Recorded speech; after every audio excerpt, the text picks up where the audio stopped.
ضيعتوا هيبة الأهل منكم لله. لعيبة لا عندها نخوة، ولا عندها رجولة، ولا عندها روح، ولا عندها دم. تقبض بالملايين بس، تشتغل وتعمل وتتعب ما بيعملوش حاجة.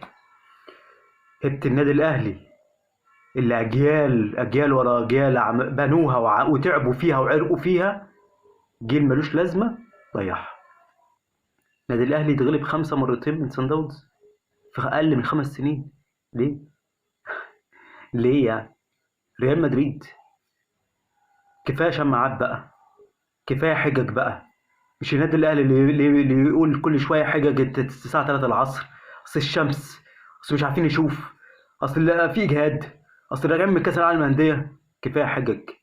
اصل الحكام، ضياع الدوري، الكابتن يجتمع بيهم يقول لهم معلش انتوا ما قصرتوش.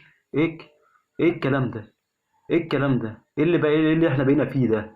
شويه لعيبه نيجي يجي جمهور الاهلي يجي ينتقدهم على السوشيال ميديا، يطلعوا يلقحوا على الجمهور في السوشيال ميديا بتاعتهم، على الانستجرام وعلى الصفحات بتاعتهم. ايه اللي احنا بقينا فيه ده؟ لعيبه النادي الاهلي ما تعرفش يعني ايه جمهور النادي الاهلي. يعني طبعا ما بيشوفوش جمهور معاهم اساسا في المطوشه، ولا المدرجات بتبقى كامله معاهم. الواحد مش عارف يقول ايه صراحة، ربنا من امبارح للنهاردة الواحد في كابوس. منكم لله، صراحة ربنا منكم لله على اللي انتوا وريتونا فيه ده كله. من الأساس القصة دي، لا من وجهة نظري أنا الشخصي يعني، الإدارة واللاعيبة تشيل القصة دي، هي سبب القصة دي كلها.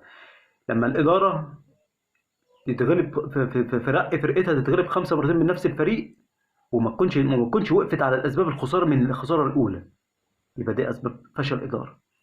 لما الإدارة ما تلبيش للمدرب بتاعها صفقاته، يبقى ده فشل إدارة.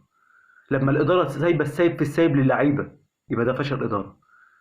لعيبة ما تستاهلش إنها تلبس فنة النادي الأهلي أساسا. لعيبة اللي أكتر من نص الفريق، ويمكن ده كده كريمهم، ما يستحقوش إنهم يمشوا جنب سور النادي الأهلي أساسا. تيشيرت النادي الأهلي أكبر من كل اللعيبة اللي بتلعب في النادي الأهلي. كابتن محمد الشناوي لازم خلاص، هو خد عمل اللي عليه، خلاص هو خلاص كده حلو قوي.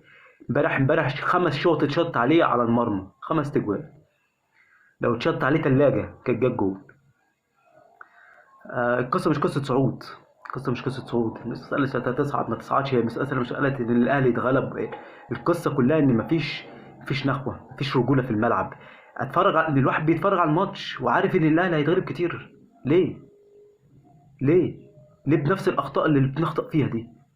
وأنت يا عم كولر عاملين بندعمك ونقول احنا معاه وراك، احنا وراك يا عم كولر، اعمل اشتغل واعمل. لكن انت لا انت اتفرجت على صن داونز، ولا الجهاز اللي معاك قال لك ايه صن داونز، ولا انت شايف؟ ده اصغر واحد من جمهور الاهلي كان عارف الدنيا اللي صن داونز بيهاجمك ازاي وبيلعب ازاي. انت كنت فين؟ ومحلل الاداء بتاعك ما قالكش صن داونز بيلعب ازاي؟ ما تفتحش خطوطك؟ مش عارف. يعني انا بجد صراحه الواحد في صدمه. هي مش مساله، الواحد كان متوقع الهزيمه، بس مش قصه. مش طبعا الواحد كان متوقع ان الاهلي هيتغلب كتير، بس مش نضرب 5 تاني. فاهم؟ قلت يمكن اللعيبه تخلف ظن الواحد. لا بجد انا الواحد تعب. يعني انا الواحد نفسيا تعب من الجيل ده. وخلي بالكم، القادم اسود.